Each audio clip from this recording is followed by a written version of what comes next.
Hi guys, imagine this. You open your eyes, not in your soft bed with Netflix waiting for you later, but in a dark, drafty little room in Tudor England. The first thing you notice isn't the morning sunlight, it's the smell. A mix of wood, damp straw, and sewage. Yup, welcome to your new life. Your bed is basically a sack stuffed with straw.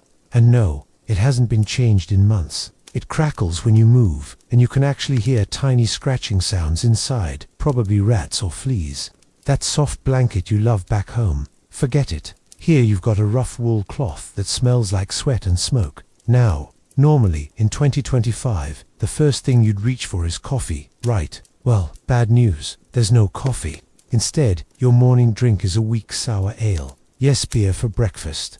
And not the fancy kind either. Just cloudy, lukewarm, slightly gross ale. Why? Because the water is so dirty, it could kill you, faster than anything else. So unless you're into starting your day buzzed and mildly depressed, you're not gonna like it here. And let's talk bathrooms. Or the complete lack of them. There's no toilet. Just a bucket in the corner of the room, and when it's full, someone might dump it into the street. Maybe. Which means yes, you're sleeping, eating, and living surrounded by that smell. Think your messy roommate back home is bad. Tudor England just humbled you. And don't even think about entertainment. No TikTok, no Netflix, not even a bookend. Lest you're one of the tiny percent of people who can actually read.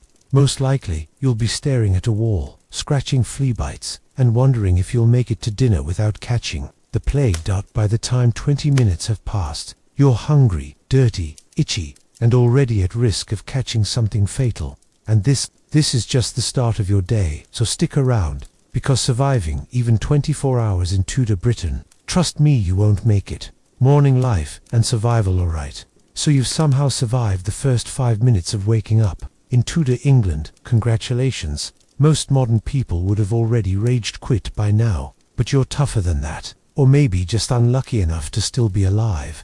Either way, let's see how your morning goes. Spoiler, it's not great. The first thing you'll notice after getting out of bed is just how bitterly cold it is. Tudor homes didn't come with central heating, insulation, or even decent windows. The glass, if you were rich enough to afford it, was cloudy and warped. For everyone else, just wooden shutters that barely kept out the wind. Which means in winter, the inside of your house feels only slightly less freezing than the outside. You'd be wrapped up in layer after layer of rough, itchy wool just to stop your fingers turning blue. And if you're a peasant, forget about cozy pajamas most likely. You just slept in the same clothes you wore all day. Now let's talk hygiene. And honestly, hygiene might be too generous a word here. You don't wake up and brush your teeth. You don't hop in the shower. In fact, you probably haven't bathed in weeks, maybe months. And brushing your teeth, no such thing. Toothpaste won't exist for centuries. Instead, mouths are full of rotting teeth, bad breath, and gums that bleed if you so much as look at them funny. You think morning breath today is bad. Imagine an entire country that smells like it every single day. And yes, fleas. They're everywhere. You scratch at your arms, your neck, your hair, and no matter what, you can't escape them. Lice live in your clothing.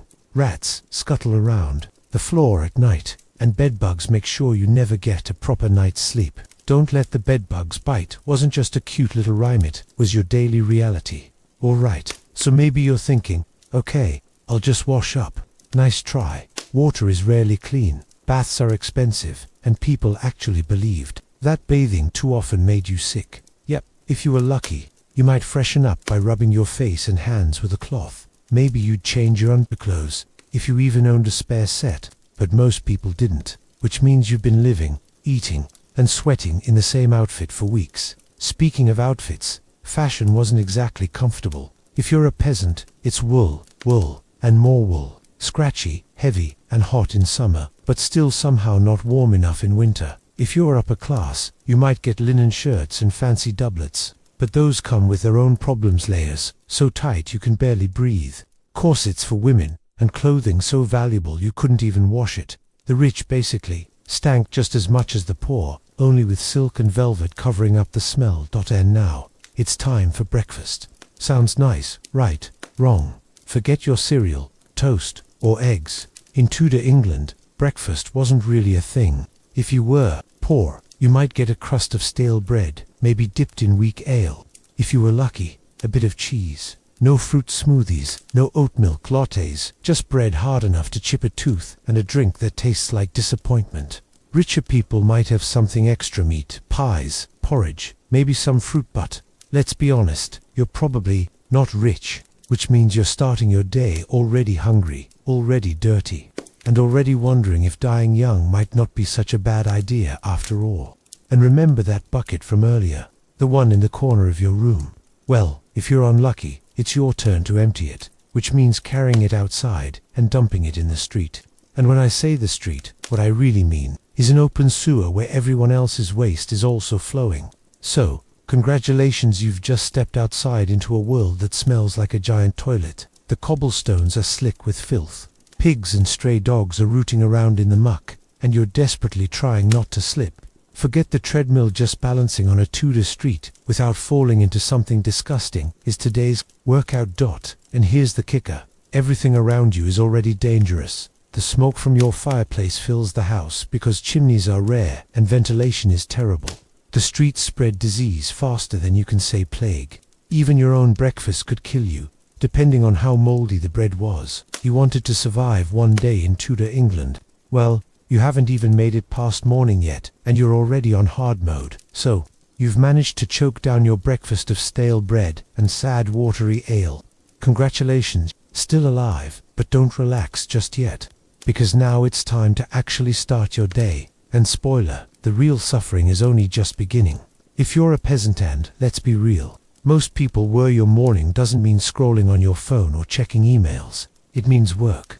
Hard, backbreaking, no breaks. Work. Maybe you're trudging into the fields at sunrise, hoe in hand, trying to coax some stubborn crops out of the frozen ground. Or maybe you're tending livestock, feeding pigs, mucking out stalls, trying not to get trampled by cows that don't care if you're having a bad day. Forget ergonomic chairs and air conditioning. This is bending over in the mud for hours, rain or shine, all while praying your landlord doesn't raise taxes again. And if you're a woman, double the suffering. You're not just cooking and cleaning, you're spinning thread, mending clothes, hauling water, and looking after children who are probably coughing up their lungs thanks to the latest plague. Remember, there's no running water, so fetching water means walking to a well or river, filling a heavy bucket, and carrying it all the way home. Do that 3 or 4 times, and you've basically done the Tudor version of CrossFit. Meanwhile, if you're part of the upper classes, things look easier on the surface, but don't be fooled. Sure, you're not shoveling manure at sunrise. Instead, you're suffocating in stiff, heavy clothing while servants lace you up so tightly you can barely breathe.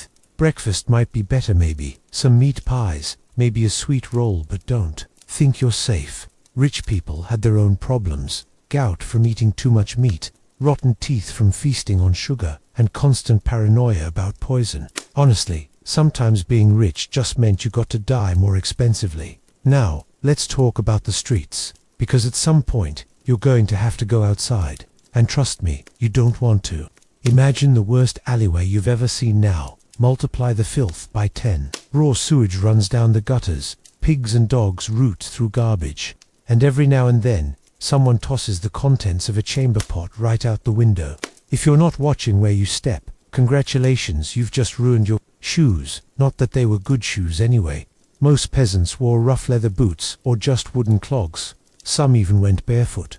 And the ground, mud, manure, and mystery liquids you don't want to think too hard about. Oh, and did I mention the diseases? Because everywhere you go, death is just waiting to catch you. The plague still pops up now and then, wiping out whole families. Typhus, dysentery, smallpox, take your pick. Even a tiny cut on your hand could kill you, because there are no antibiotics. And if you do get sick, good luck. Doctors of the time thought the cure for almost everything was either bleeding you with leeches, or making you drink some disgusting herbal potion. In other words, getting treated might actually make things worse. And if the diseases don't get you, the justice system might. Tudor England was not exactly forgiving. Maybe you're accused of stealing bread, or maybe you said something bad about the king. Either way, punishments are brutal. Stocks in the town square, public whippings, even executions. And remember, this is the morning routine. You're out buying bread one minute, and the next, you're watching someone lose their head for treason. Think your morning commute is stressful. Try walking past a public hanging on your way to work. But let's rewind to your daily chores. By mid-morning, you're already exhausted. If you're a farmer, you've been out in the fields since dawn. Your back aching, hands blistered. If you're a housewife, you're trying to bake bread in a smoky, cramped kitchen with no oven timer and no clue if it's actually cooked through. And if you're a child, forget cartoons, you're already working too. Maybe as an apprentice, maybe as a servant, maybe just running errands all day. Childhood as we know it didn't exist. Kids were basically tiny adults with fewer rights and a higher chance of dying before age 5. So, let's do a quick recap of your Tudor morning. You've woken up itchy, dirty, and freezing. You've eaten food that barely counts as food. You've emptied a bucket of waste into the street and hoped it didn't splash back on you.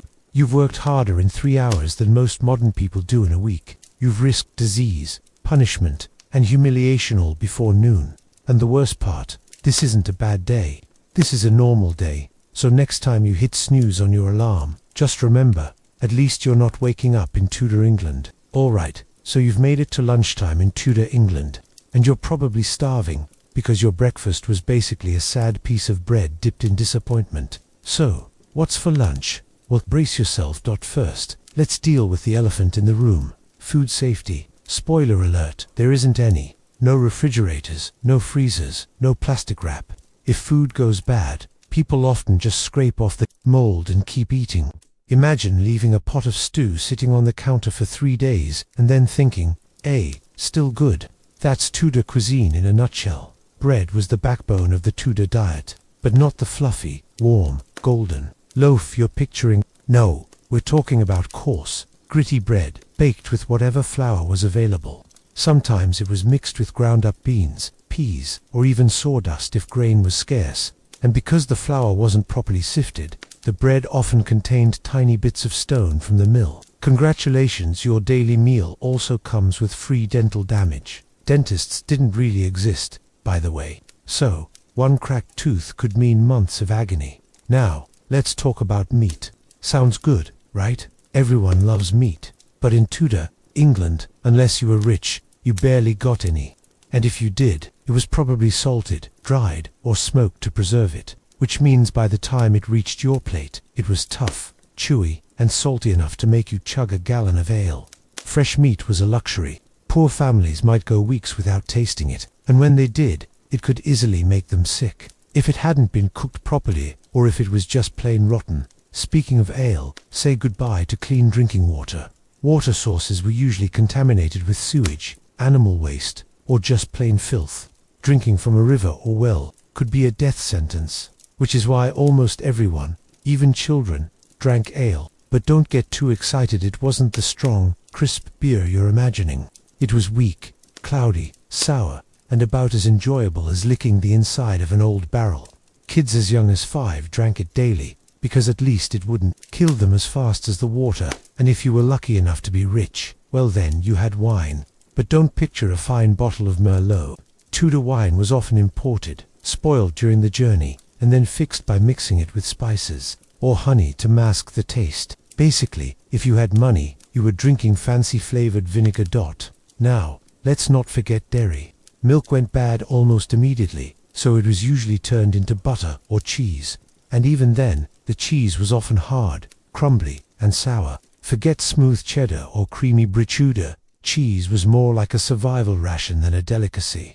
Butter, if you could get it, was often yellow with clumps in it, and the taste, let's just say it didn't exactly scream farm fresh. And here's the kicker, everything could kill you. Rye bread might contain a fungus called ergot, which caused hallucinations, convulsions, and sometimes death. Meat might carry parasites. Fish, if not salted enough, could rot in days. Even vegetables weren't safe because farmers used, well, human waste as fertilizer. So yeah, when you sat down for a nice leafy salad, you were basically eating disease with dressing. So, by the time you've had your midday meal, you're full but you're also in danger. Every bite is a gamble. Will it keep you alive, or will it send you to an early grave? The suspense is real, and you didn't even get dessert. Food and drink danger's alright, so you've made it to lunchtime in Tudor England, and you're probably starving, because your breakfast was basically a sad piece of bread dipped in disappointment. So, what's for lunch? Well, brace yourself. First, let's deal with the elephant in the room. Food safety. Spoiler alert, there isn't any. No refrigerators, no freezers, no plastic wrap. If food goes bad, people often just scrape off the mold and keep eating. Imagine leaving a pot of stew sitting on the counter for 3 days and then thinking, hey, still good. That's Tudor cuisine in a nutshell. Bread was the backbone of the Tudor diet, but not the fluffy, warm, golden loaf you're picturing. No, we're talking about coarse, gritty bread baked with whatever flour was available. Sometimes it was mixed with ground-up beans, peas, or even sawdust if grain was scarce. And because the flour wasn't properly sifted, the bread often contained tiny bits of stone from the mill. Congratulations, your daily meal also comes with free dental damage. Dentists didn't really exist, by the way. So, one cracked tooth could mean months of agony. Now, let's talk about meat. Sounds good, right? Everyone loves meat. But in Tudor England, unless you were rich, you barely got any. And if you did, it was probably salted, dried, or smoked to preserve it, which means by the time it reached your plate, it was tough, chewy, and salty enough to make you chug a gallon of ale. Fresh meat was a luxury. Poor families might go weeks without tasting it, and when they did, it could easily make them sick, if it hadn't been cooked properly, or if it was just plain rotten. Speaking of ale, say goodbye to clean drinking water. Water sources were usually contaminated with sewage, animal waste, or just plain filth. Drinking from a river or well could be a death sentence, which is why almost everyone, even children, drank ale. But don't get too excited, it wasn't the strong, crisp beer you're imagining. It was weak, cloudy, sour, and about as enjoyable as licking the inside of an old barrel. Kids as young as 5 drank it daily, because at least it wouldn't kill them as fast as the water dot, and if you were lucky enough to be rich, well, then you had wine. But don't picture a fine bottle of Merlot. Tudor wine was often imported, spoiled during the journey, and then fixed by mixing it with spices or honey to mask the taste. Basically, if you had money, you were drinking fancy flavored vinegar. Now, let's not forget dairy. Milk went bad almost immediately, so it was usually turned into butter or cheese. And even then, the cheese was often hard, crumbly, and sour. Forget smooth cheddar or creamy Brittada. Cheese was more like a survival ration than a delicacy. Butter, if you could get it, was often yellow with clumps in it, and the taste, let's just say it didn't exactly scream farm fresh. And here's the kicker, everything could kill you. Rye bread might contain a fungus called ergot, which caused hallucinations, convulsions, and sometimes death. Meat might carry parasites. Fish, if not salted enough, could rot in days. Even vegetables weren't safe because farmers used human waste as fertilizer. So yeah, when you sat down for a nice leafy salad, you were basically eating disease, with dressing. So, by the time you've had your midday meal, you're full but you're also in danger. Every bite is a gamble. Will it keep you alive, or will it send you to an early grave? The suspense is real, and you didn't even get dessert. Alright, so let's say you've survived lunch. Somehow, you didn't crack a tooth, choke on mold, or catch dysentery from your salad. Good job. But now it's evening, and guess what? It's time to eat again. Spoiler, it's not going to get any better. Dinner in Tudor England depended heavily on class. If you were poor, it looked exactly like lunch. More bread, more ale, maybe a thin potager, watery stew made from barley, peas, or whatever scraps were lying around. Think of it as the sad ancestor of soup. It was filling, sure, but also bland, repetitive, and likely to give you indigestion. Basically, peasant dinner was bread with bread, served alongside more bread. If you were rich, dinner was more extravagant, but also far riskier. Wealthy households loved serving exotic meats, swan, peacock, venison, even porpoise. Sounds impressive, right?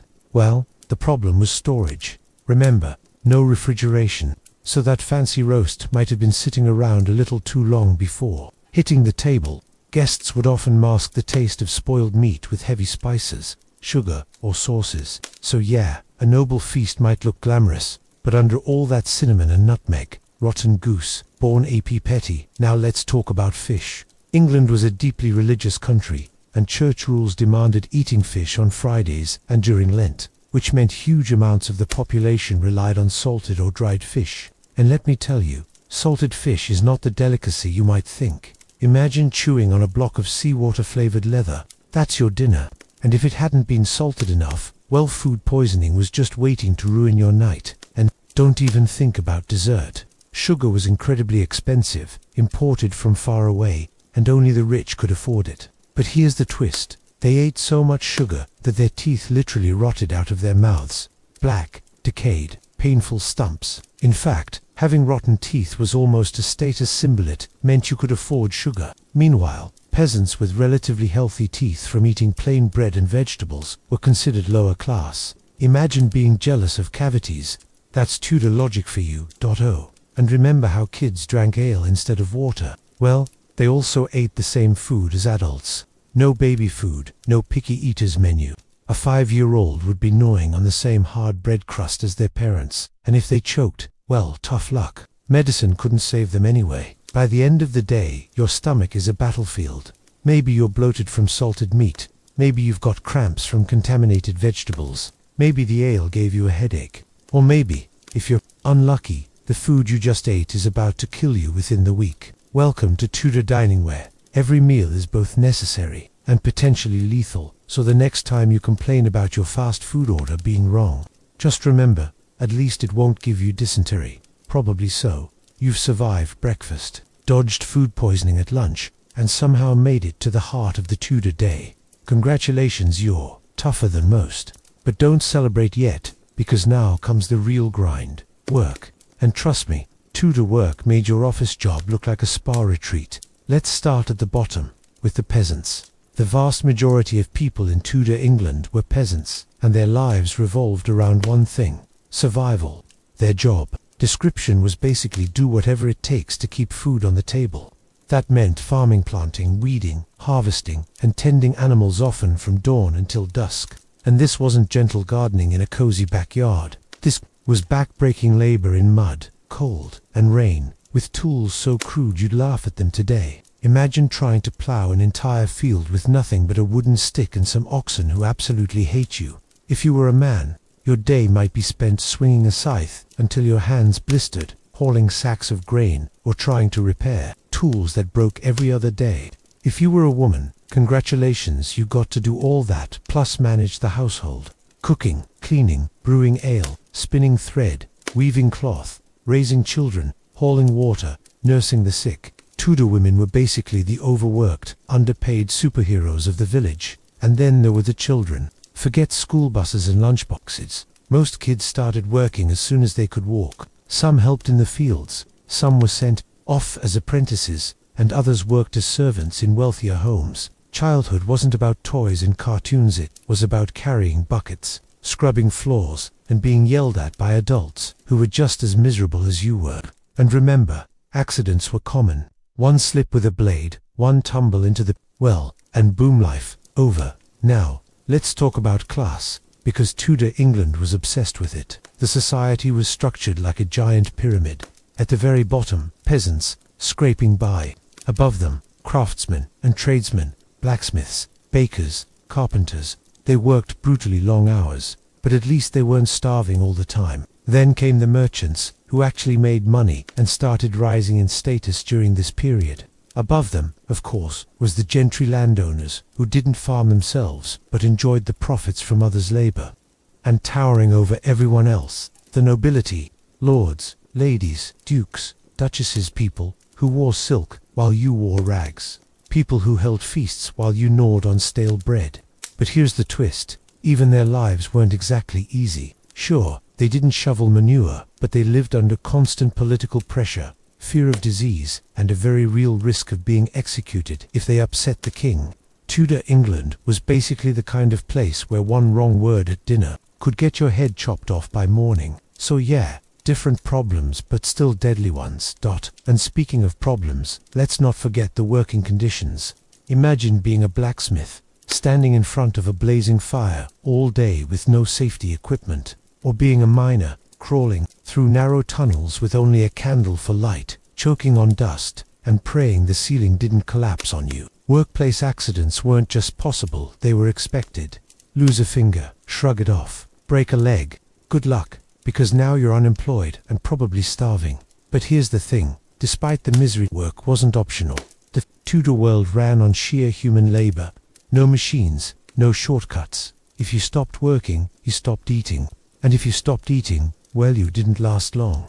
Alright, so now let's zoom in on the daily grind from a different angle. Not just what people did, but how they felt doing it. Spoiler, tired, sore, and constantly worried about money. For peasants, life was basically a cycle of debt and dependency. They didn't own their land, it belonged to the local lord, which meant that every year, no matter how good or bad the harvest was, peasants had to hand over a chunk of their crops as rent. Imagine working 12-hour days, only to give away the fruits of your labor to some rich guy in a castle.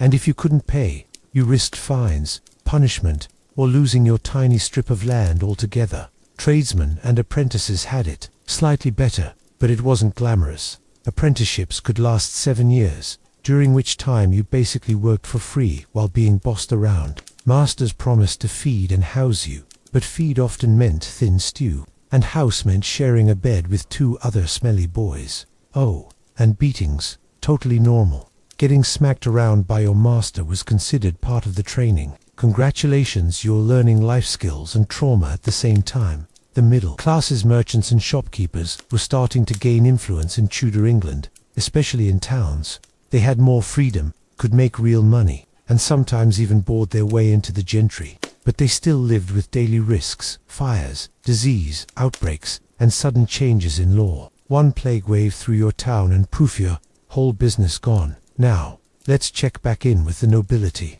On paper, their lives sound amazing. Lavish banquets, silk clothes, servants doing all the dirty work. But here's the secret. Nobles were basically prisoners of their own status. They were constantly involved in politics, constantly expected to show loyalty to the king, and constantly paranoid about betrayal. One day you're in favor, sipping wine in the royal court. The next, you're being dragged to the Tower of London. Henry VIII alone had dozens of people executed, including 2 of his own wives. So yeah, maybe having land and money wasn't all that relaxing. And across all classes, one thing united everyone: exhaustion. Whether you were a peasant in the fields, a servant scrubbing floors, or a nobleman stressing over court politics, life in Tudor England wore you down. People aged fast. A man of 40 often looked 60. Women were often worn out by repeated pregnancies. Kids carried the burdens of adulthood before they even hit their teens. Work wasn't just something you did, it was the air you breathed, the rhythm of your existence, the thing that kept you alive but also slowly killed you. So by the time evening rolled around, the average Tudor was tired, muscles sore, stomach half empty, mind weighed down with worry. And the cruel part, tomorrow, you had to do it all over again. Medicine and diseasing. Imagine this, you're lying on a straw mattress in a dim Tudor cottage. Your chest feels heavy, your skin is burning hot, and every breath rattles like broken bellows. In 2025, you'd grab your phone, call an ambulance, maybe even complain about the hospital Wi-Fi. But in Tudor England, congratulations, you're about to meet a doctor who thinks your yellow bile is too high and might try to fix you by draining a pint of your blood with a rusty blade. Welcome to Tudor medicine, a place where science hasn't exactly arrived yet, and disease is everywhere, sometimes lurking in the air, sometimes carried by fleas, sometimes hiding in your neighbor's cough. If you thought surviving a normal Tudor morning was hard, wait until you catch even a minor illness. Doctors, barbers, and butchers in disguise. First thing you need to know, Tudor doctors weren't like doctors today. Forget sterile white coats, stethoscopes, and years of medical school. These guys were more like philosophers who read old dusty books written by Greek and Roman scholars thousands of years earlier. The main medical theory, the 4 humours. According to them, your body was filled with 4 fluids: blood, phlegm, black. By Lillo, by Lif, you got sick. It wasn't because of germs or viruses. Those weren't even discovered yet. Nope, it was because your humours were imbalanced.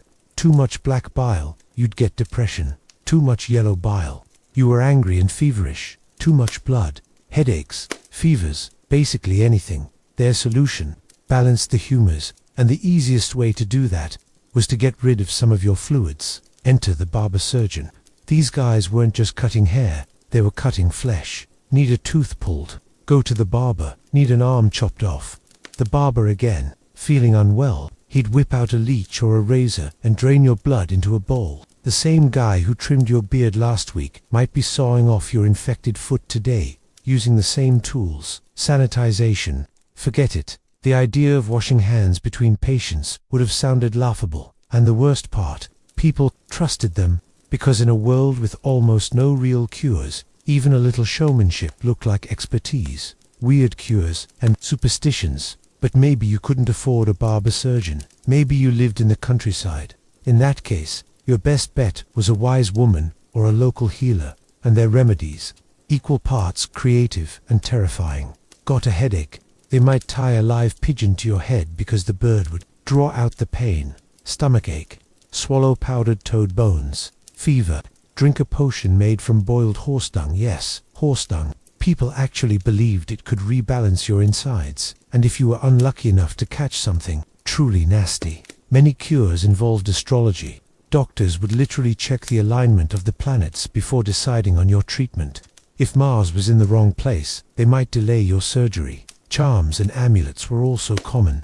People wore little pouches filled with herbs, or even dead animals' body parts, believing these would ward off illness. Spoiler, they didn't. But when half the town is coughing up blood, you'll try anything beat the monsters. Tudor diseases. Now, let's talk about the real killers, because Tudor England was basically one giant petri dish. Crowded towns, open sewage, poor diets, animals everywhere. It was the perfect breeding ground. The plague, the Black Death, never truly disappeared. In Tudor times, outbreaks still swept through England, wiping out entire neighborhoods. People believed bad air, or miasma, carried it. Houses with plague victims were boarded up, sometimes with the sick people still inside, left to die alone. Imagine waking up to pounding on your door, only to realize it's the authorities nailing it shut from the outside. Smallpox, red oozing blisters, high fever, a terrifying death rate. Smallpox was the curse of every Tudor family. If you survived, congratulations, you'd probably be scarred for life, your face permanently marked. Queen Elizabeth I herself caught smallpox in 1562 and barely lived. She recovered, but her skin was badly damaged, so she wore thick makeup for the rest of her life. Sweating sickness, this one was uniquely English. You'd feel fine in the morning, then suddenly be overcome with chills, body aches, and a fever. Within hours, you'd start sweating uncontrollably, and by nightfall, dead. Even nobles and kings weren't safe. Henry VIII's court lived in constant fear of it. Tuberculosis and other killers called consumption. Tuberculosis wasted away entire families. Add in dysentery from dirty water, syphilis from not-so-safe nights, and ergot poisoning from rotten bread, and you had a whole buffet of ways to die before 30. The human costs. So what did all this mean for ordinary Tudor life? Constant fear. Imagine your neighbor coughing and instantly worrying if your entire household would be next. Parents watched children die of fevers they couldn't even name. Women often died in childbirth, sometimes from infection, sometimes from the midwife's unwashed hands. Death was so common it became normal. Cemeteries filled up faster than they could dig graves. People slept with herbs under their pillows, avoided strangers, or fled to the countryside at the first rumor of sickness. Yet, no matter where you went, disease was already there, waiting. Humor of survival. It's tempting to laugh at some of these cures now. Imagine going to the doctor with a sore throat, and he prescribes ground up emeralds mixed with vinegar, or someone telling you to sniff a dead animal to drive out bad spirits. But for Tudors, this was life and death. There were no antibiotics, no vaccines, no real understanding of germs, just prayers, potions, and a lot of misplaced confidence. And if you were unlucky enough to end up in a Tudor hospital, let's just say your chances of walking out alive were lower than your chances of catching something new inside. Conclusion to Part 1. SO in Tudor England. Medicine wasn't really medicine, it was guesswork with a side of superstition. Diseases ruled the streets, and cures were often worse than the sickness itself. Surviving even a mild infection felt like a miracle, and we're only halfway through the nightmare, because in part 2, we'll go deeper into plague houses, the rise of quack doctors, and how Tudor England's desperate fight against disease shaped the world we live in today. Picture this: you're dragged into a Tudor hospital. You imagine clean sheets, kind nurses, maybe even soup. Instead, you walk into a filthy hall that smells like sweat, urine, and rotting flesh. Beds, straw piles, doctors, the only people here are monks, nuns, or desperate helpers who know little more than you do. Congratulations, you've officially checked into a Tudor death house. Hospitals, houses of the dying in Tudor times. Hospitals weren't really for curing the sick. Their main purpose, sheltering the poor, caring for travelers, or giving the dying a place to spend their final days. If you went in with an illness, chances were slim you'd walk out again. There were no sterilized instruments, no anesthesia, no antibiotics. Surgery meant strapping you down and cutting quickly before you passed out from the pain or blood loss. Amputations were common, and infection afterward was almost guaranteed. Imagine someone sawing through your leg with no painkillers, just a mug of weak ale to bite on. That was healthcare. Nurses, when they existed, weren't trained professionals. They were often widows, servants, or even prostitutes who took the job because no one else wanted it. And without running water or soap, hospitals were perfect breeding grounds for disease. Childbirth, a gamble with death for women. One of the most dangerous medical events wasn't a plague or a fever, which childbirth. Midwives helped deliver babies, but their tools were basic: cloths, knives, herbs, and prayers. Complications like breech births, hemorrhages, or infections almost always ended in tragedy. There were no C-sections that saved both mother and child. If the baby was stuck, usually either the baby died, or both did. Even when things went smoothly, women often developed deadly fevers afterward, because no one washed their hands or sterilized instruments. Infant mortality was staggering. Some families didn't even bother naming a baby until it survived a year, because the odds of losing it were so high. Imagine living in a world where burying your newborn was considered normal. STDs and silent killers. Tudor England wasn't just about political intrigue and royal banquets, it was also full of sexually transmitted diseases. Syphilis, for example, was rampant. The symptoms were horrifying: painful sores, rashes, eventual madness, and death. Treatments: mercury ointments, which poisoned patients almost as much as the disease itself. People literally died drooling and shaking from mercury poisoning, while doctors proudly announced they were cured. Then there were the less obvious killers: malnutrition and bad diets. A lack of fresh fruit and vegetables caused scurvy. Dirty water spread dysentery.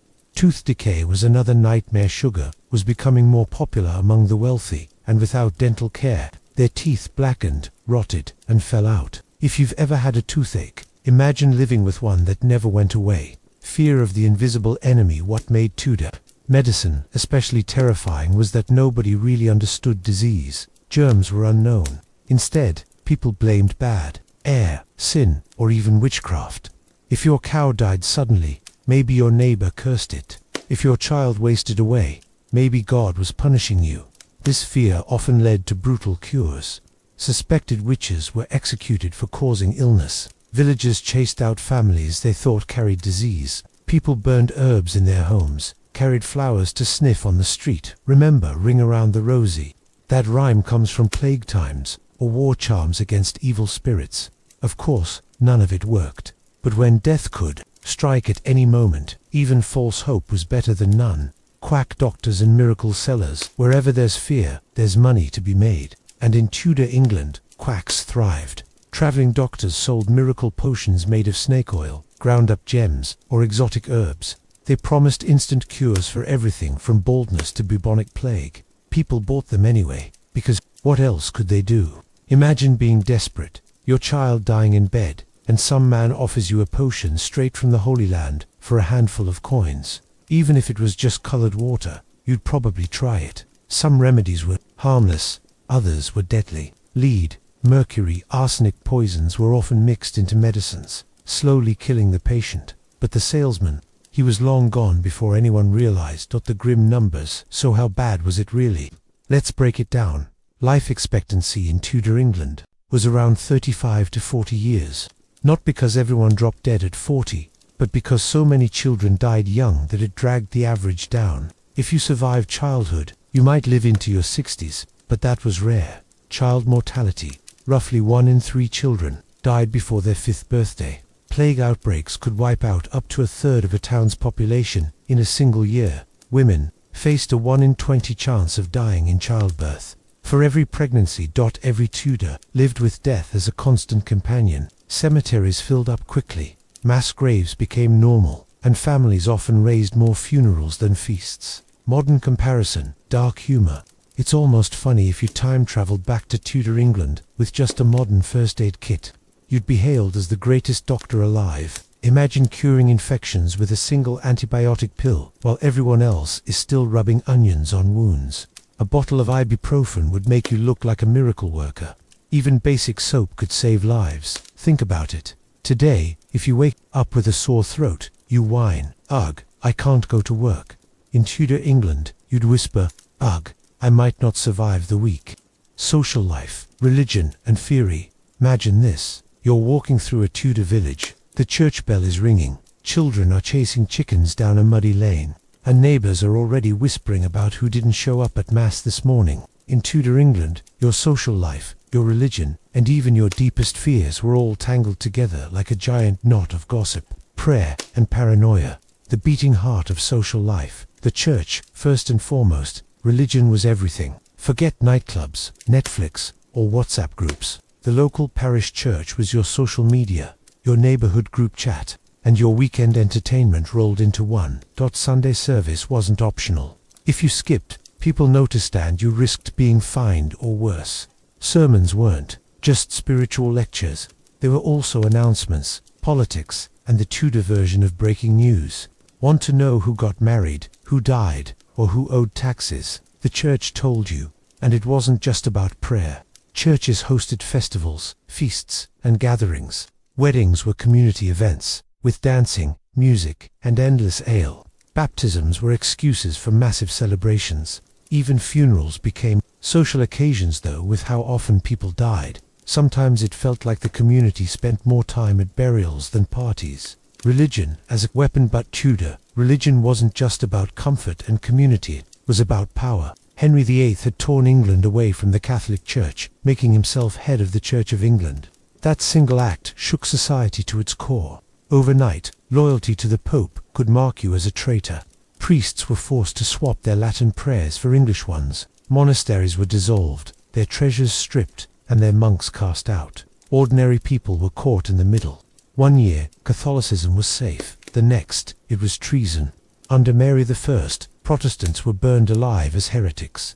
Under Elizabeth I, Catholics faced fines, imprisonment, or worse. Imagine not even knowing if the way you prayed would get you executed. That was daily life in Tudor England. Festivals and community joy. Despite the fear, people still found reasons to celebrate. May Day, harvest festivals, Saints' Days were excuses to eat, drink, dance, and forget for a little while that plague, poverty, or religious persecution might strike tomorrow. Games, music, and theatre also flourished. Bear-baiting pits, cockfights, and travelling entertainers filled towns with noise.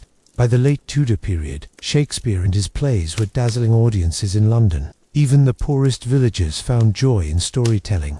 Music played on fiddles or flutes, and rowdy games on village greens. Social life wasn't just about survival. It was about carving moments of laughter and community in a brutal world. The shadows of fear. But behind the dancing and festivals lurked constant fear. Disease, famine, and war were always threats. Religious spies lurked in communities, watching for signs of wrong faith. Witches were hunted, tried, and executed just because a neighbor's cow died or a child fell ill. Superstition ruled daily choices. People avoided walking past graveyards at night, believed fairies could steal their children, and carried charms to protect themselves from the devil. Fear wasn't just personal. It was woven into the very structure of Tudor society. So in Tudor England, social life meant gatherings, gossip, and grand festivals, but it also meant living under the constant weight of religion and fear. Your community could lift you up, but it could just as quickly turn against you. You're sitting in a crowded tavern, sharing ale with neighbors. Everyone's laughing, but underneath the cheer there's a tension. Because in Tudor England, what you said or even what you believed could easily cost you your life. Fear of religion and by its spies everywhere after Henry VIII's break from Rome. Religion wasn't just a matter of faith, it was a test of loyalty. Every sermon, every prayer, every word had political weight. Under Elizabeth I, the government even employed spies who lurked in churches, markets, and taverns to listen for whispers of Catholic loyalty or treasonous talk. Imagine you're drunk and ranting about missing the Pope next thing you know. Your words are reported, and you're dragged off to prison. Even neighbors and family could turn informer, not always out of loyalty, but out of fear. The safest strategy: keep your head down, nod in agreement, and never trust anyone too much. Witch hunts and superstition. Tudor England was also a land of deep superstition. If your cow died, if crops failed, if your baby got sick, someone must have cursed you. And who better to blame than the old widow down the lane who muttered strange words and lived alone? Accusations of witchcraft exploded in the Tudor period. Women and sometimes men were dragged to court, tortured into confessions, and executed. Common evidence included having a mole or birthmark called a witch's teat, keeping a cat or toad as a pet said to be a familiar, or simply being disliked by neighbors. These witch trials weren't just about fear of the devil, they were also about controlling communities. Blaming witches gave people an explanation for suffering they couldn't understand. Punishments and public fear. Social life also meant public punishments. Stocks and pillories stood in town squares, where criminals or just unlucky gossips were locked up for everyone to mock, spit on, or throw rotten vegetables at. Executions were massive public events, drawing huge crowds. Imagine seeing someone hanged or beheaded as casually as we'd watch a football match today. It was entertainment, fear, and warning all rolled into one. For the Tudors, justice wasn't about rehabilitation, it was about public terror. Everyday social control. Religion wasn't the only tool of control. Gossip itself was dangerous. If someone accused you of being lazy, immoral, or disloyal, it could destroy your life. Women were especially vulnerable. Accused of scolding or speaking too freely, they could be punished with a device called a scold's bridle, a metal cage locked over their head and mouth. So social life wasn't just parties and prayers, it was a minefield. One wrong step, one wrong word, and your reputation, or even your life, was over. Festivity versus fear. And yet, somehow, Tudor people found ways to live, laugh, and celebrate. They danced around maypoles, cheered at plays, drank at taverns, and gathered for harvest feasts. The joy and the terror were inseparable. Life was short, often brutal, but they embraced whatever moments of pleasure they could find. It's this tension between community and control, joy and fear, that defined Tudor social life. In Tudor England, your social world was a balancing act. Religion gave structure, festivals gave joy, but fear was always lurking.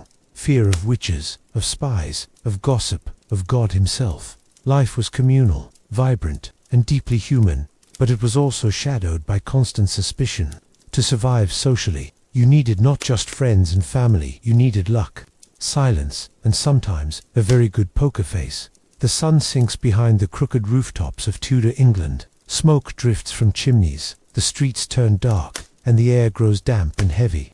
For us, evening means Netflix, hot tea, and a comfy bed.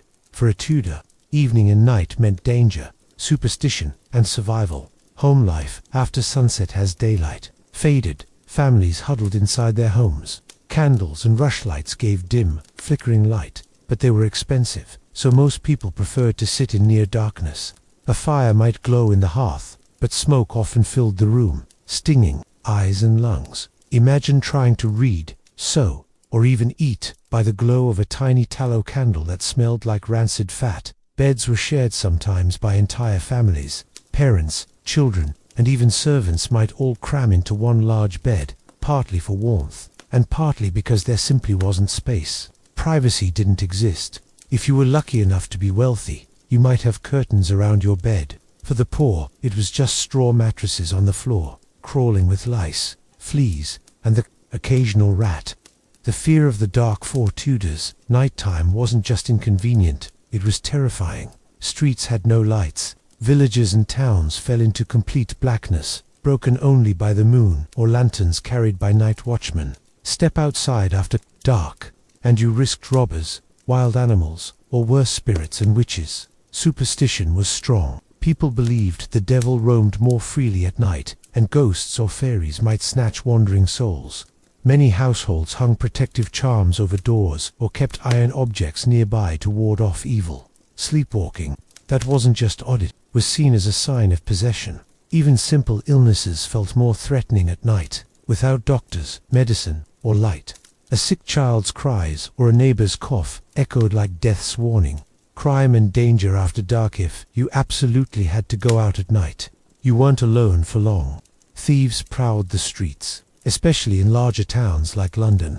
Highwaymen and robbers lurked outside city walls. Night watchmen patrolled with lanterns and halberds, shouting the hour. But they were just as likely to be drunk as they were to be helpful. Brothels, taverns, and gambling dens thrived after sundown. These places were rowdy, dangerous, and often centers of crime. Violence was common. Picture stepping into a tavern, the air thick with ale and sweat, the sound of dice and shouting, and the very real possibility of a knife fight breaking out. In the corner, for women especially, night was perilous. Walking alone risked not just robbery but assault and accusations of immorality. Respectable women avoided being outdoors after sunset unless accompanied. The night watch and curfews in many towns. Curfews were enforced. Bells rang to signal the end of the day, and gates were locked. Anyone caught outside without good reason risked arrest or punishment. Night watchmen carried lanterns, checking doors to make sure they were locked, and sometimes shouting out the time and weather. Imagine trying to sleep while a man outside your window yells, "It's past 10 of the clock, and a storm is coming." Nightly routines and survival tricks inside. Families tried to stay safe. Doors were barred with wooden beams, windows shuttered tightly. Food scraps were cleared away to avoid attracting pests. The fire was banked low to last until morning. Important, because starting a new fire without flint or matches wasn't easy.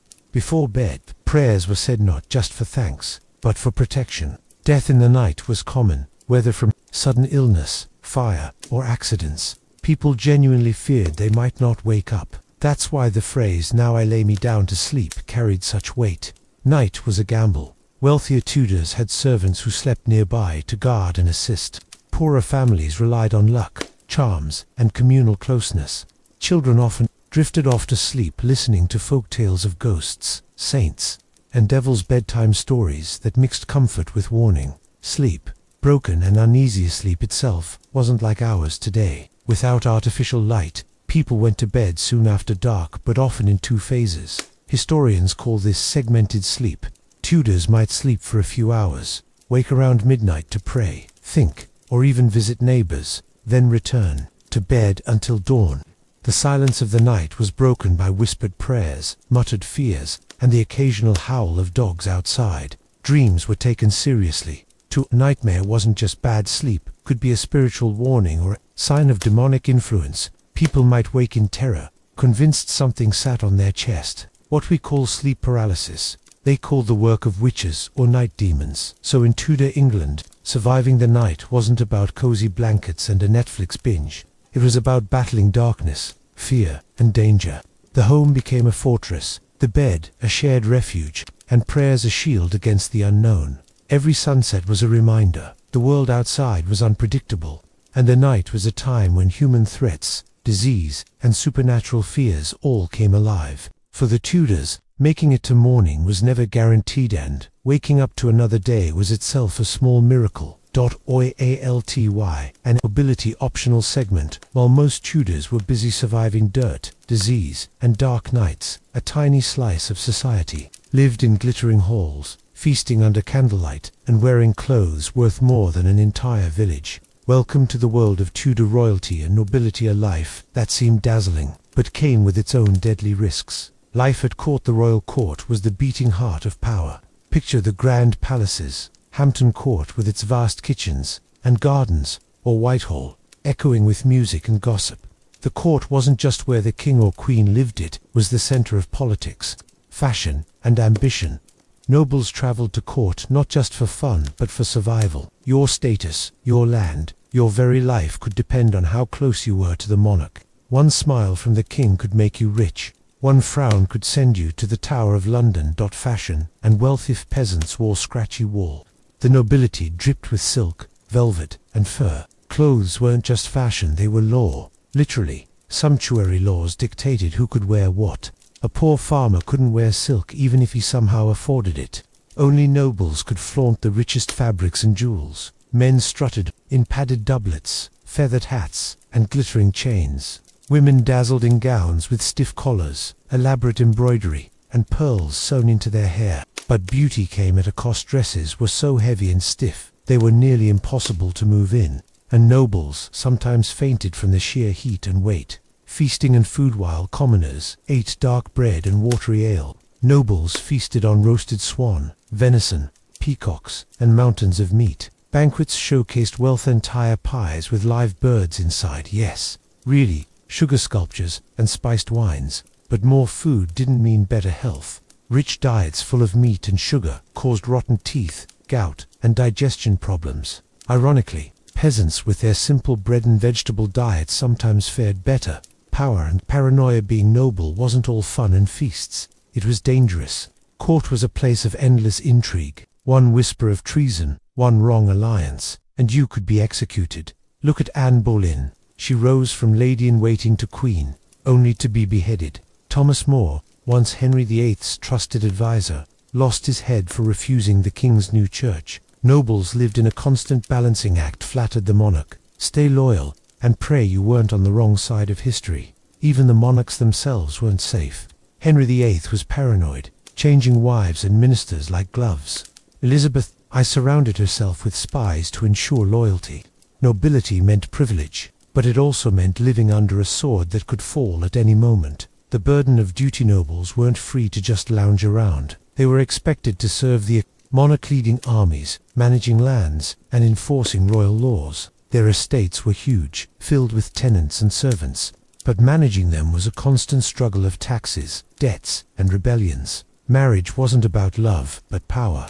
Noble families arranged unions to strengthen alliances, secure wealth, or climb higher at court. A noble child's future was mapped out long before they were old enough to understand it. Luxury versus furious. Nobles had silk sheets, golden goblets, and vast banquets, but they also lived under constant fear of disease, assassination, or royal Palaces weren't hygienic. Latrines overflowed. Fleas and lice spread everywhere, and outbreaks of plague didn't care whether you wore velvet or rags. And then there was the stress of status. Nobles competed endlessly for attention, power, and influence. Falling out of fashion could be social death. Falling out of favor with the monarch, literal death. So while the peasants struggled with mud, hunger, and survival, the nobility sparkled in jewels and silk. But their world wasn't as glamorous as it looked. Life at the top meant privilege, yes, but also paranoia, pressure, and politics sharp. Enough to kill. In Tudor England, whether you were a peasant in a thatched hut or a duke in a palace, survival was never guaranteed. The difference was simple. Peasants feared hunger and disease, while nobles feared daggers, betrayal, and the wrath of the crown. You've made it through the mud, the hunger, the filthy ale, and even the night full of rats and thieves. You've dodged the barber surgeon's rusty knife, survived plague season, and managed not to annoy the king. Congratulations, you're alive in Tudor England. But hold up. Survival here isn't a marathon, it's Russian roulette. Death could come at you from 100 directions, and most of them weren't glamorous. Disease that lurks everywhere. The deadliest trigger was invisible. One sneeze in a crowded market, and you might be doomed. Plague, smallpox, typhus, tuberculosis, steak, your pick. Even something we'd shrug off today, like a cut on your hand, could fester into a death sentence. Imagine slicing your finger while chopping onions. Today, a band-aid. Back then, infection, fever, delirium, and maybe a priest at your bedside, whispering last rites. Death wasn't an if, it was a when. The food that kills you dinner wasn't just risky, it was a gamble. Undercooked meat, moldy bread laced with fungus, or water that doubled as a sewage cocktail could end you overnight. Wealthy, congratulations, you're at risk of gout, kidney stones, and choking on a roasted swan bone. Poor, you might starve to death or slowly waste away from malnutrition. Every bite was Russian roulette. Your treat of fresh cheese could carry parasites. Your ale might be watered down with something poisonous. Even your saltfish could rot in the barrel. In Tudor England, the table was as much a battlefield as the street. Violence and punishment step out of line, and death didn't wait for disease. It came with steel. Crime was punished brutally. Hangings, beheadings, burnings. And it wasn't just criminals speak against the monarch, challenge the church, or even spread rumors, and you could lose your head. Even ordinary fights could be fatal. Knives and cudgels were everywhere. Tempers were short, and medical care was non-existent. One bar brawl could leave you bleeding out on the floor, while everyone else went back to drinking. Childbirth and family death for women. Childbirth was one of the biggest killers. No anesthesia, no clean tools, no antibiotics, just pain, blood, and prayer. Many mothers and babies never survived the process. Families expected death as part of daily life. You could lose half your children before they reached adulthood. Parents didn't just fear death, they lived with it at their own table. The unseen, everyday killer's fire was a constant threat. Homes were made of timber and thatch, and one tipped candle could burn a whole street. Work accidents were common. Farmers trampled by oxen, fishermen drowning, servants crushed in kitchens. Even the weather was dangerous. Freezing winters, damp chills, or heat waves that spoiled food. And then there were the small killer's lice spreading disease, rotten teeth turning septic, and even sleep itself. Go to bed healthy, wake up dead. The big picture here is the grim reality. Life expectancy in Tudor England hovered around 35 to 40 years. Surviving to old age was so rare. People thought those who did were touched by God.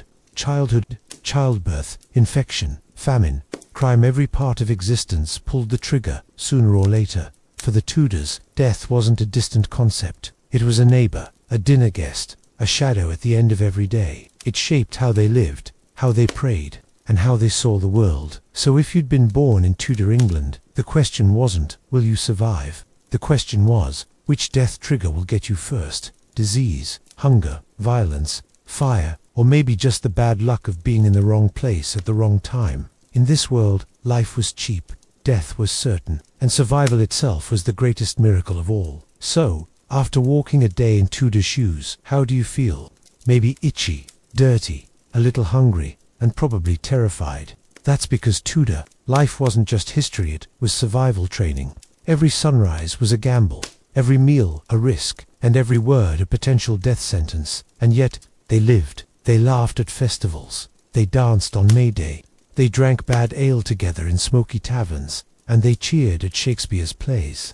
Their lives were short, but they were vivid. That's the strange magic of Tudor England. It was brutal and beautiful at the same time. Disease lurked in every cough, yet art and culture blossomed.